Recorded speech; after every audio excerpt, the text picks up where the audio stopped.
अस्सलामुअलैकुम। A1 TV की इलाकाई खबरों के साथ मैं हूं सम्मन नसीर। आपको बताएं, घम्बट के करीब नवाही गांव जाड़ाको के हदूद थाना भारू में खातून जाबहक जाड़ाको में दो बच्चों की मां सुरैया जालफिदा हुसैन कल्होड़ो जो अपने वालिदैन के घर बैठी हुई थी, रात मसलह अफराद ने फायरिंग करके कत्ल कर दिया। मकतूला के भाई इम्तियाज कल्होड़ो ने बताया, मेरी बहन को सुसर बशीर कल्होड़ो ने कत्ल किया है। झूठे इल्जाम के तहत हमारी बहन को असलहे से बांध कर कत्ल किया।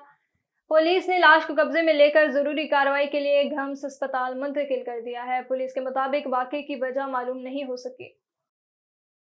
बलूचिस्तान के ग्रीन बेल्ट के किसान माशी बदहाली का शिकार हो गए। हुकूमत नाम की कोई चीज़ नजर नहीं आ रही। बलूचिस्तान अवामी पार्टी के मरकजी रहनुमा मीर जान मोहम्मद खान जमाली ने मीडिया से बात करते हुए कहा कि बलूचिस्तान का ग्रीन बेल्ट जाफराबाद ओसा मोहम्मद सोहबतपुर में जरी पानी के बहरान से मकामी जमींदारों और किसानों को करोड़ों रुपए का नुकसान हुआ है। मकामी अफराद के लगाए गए फसल पानी ना होने से सूख गए हैं। लोग फाके कशी पर मजबूर होने लगे। बलूचिस्तान हुकूमत मुकम्मल तौर पर नाकाम हो चुकी है। जरी जमीनों के खुश्क होने से इलाके में लूट मार, डकैती, चोरियां और जराइम की वारदातें बढ़ रही हैं। कोई परेशान हाल नहीं है। महकमा इरिगेशन ख्वाब गफलत में मुब्तला है।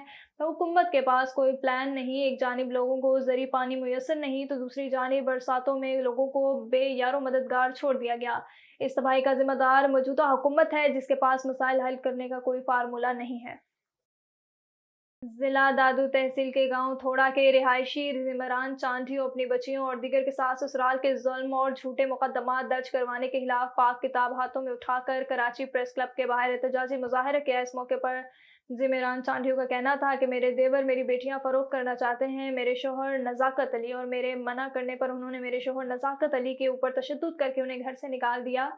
इस तशद्दुद में मेरा शौहर नज़ाकत अली ज़हनी तवाज़ुन खोने से रोड क्रॉस करते हुए गाड़ी की टक्कर में जाँ-बहक हो गया, जिसका झूठा मुकदमा मेरे ससुराल वालों ने मेरे भाइयों और मेरे ऊपर दर्ज करवाया है। ज़िमरान चांडियों ने बताया कि मेरे ससुराल वाले एक लालची किस्म के लोग हैं। उनका काम बच्चियों को चंद पैसों के एवज़ बेचने का है। मुज़ाहिरीन ने supreme court, Sindh high court, वज़ीर आला Sindh, IG Sindh, DIG Nawabshah, SSP Nawabshah से मुतालबा किया हमारे ऊपर थाने पर दर्ज झूठी एफआईआर का नोटिस लेकर इंक्वायरी करवा के हमें इंसाफ फराहम किया जाए।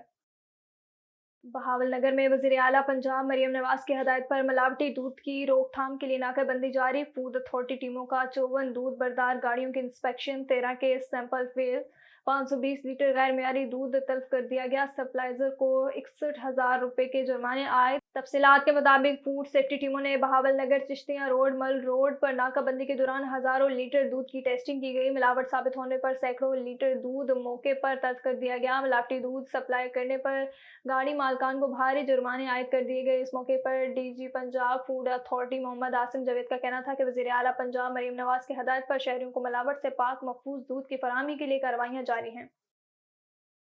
दीपालपुर में assistant director Benazir income support programme Jahanzeb Akram का कहना है कि 2 साल से बेनज़ीर इनकम सपोर्ट प्रोग्राम की इमदादी रकम वसूल करने के लिए खवातीन को दोबारा सर्वे करवाना लाजमी है।